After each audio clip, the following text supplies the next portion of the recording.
मार्गदर्शन में, जिलाधिकारी महोदय के मार्गदर्शन में जिलावासियों के भी हौसले बढ़ जाते हैं और भ्रष्टाचार को आईना दिखाने के लिए आप तो पानी की टंकी पे भी चढ़ जाते हैं। बहुत वायरल हुआ था सर उस समय 2023 में ये हमारी पंक्ति। तो और 4 पंक्ति और मैं दे रहा हूँ सर, देखेंगे कि जो दिल में पल रहा था वो अरमान लिख दिया, जो दिल में पल रहा था वो अरमान लिख दिया, जो दिल में पल रहा था वो अरमान लिख दिया, जो मन में पल रहा था वो अरमान लिख दिया, माता पिता को ईश्वर का वरदान लिख दिया।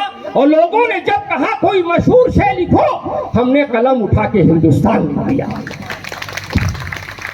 और वतन की याद देना, जब आपने हौसला दिया सर, तो देखिए डीजे सर हमको बड़ा हौसला दे रहे हैं सर, मैं आपसे बड़ा प्रभावित हुआ हूँ। मैं आपके हवाले कर रहा हूँ कि वतन की शान लिख देना, वतन की आन लिख देना, वतन की शान लिख देना, वतन के वास्ते लोगों हमारी जान लिख देना।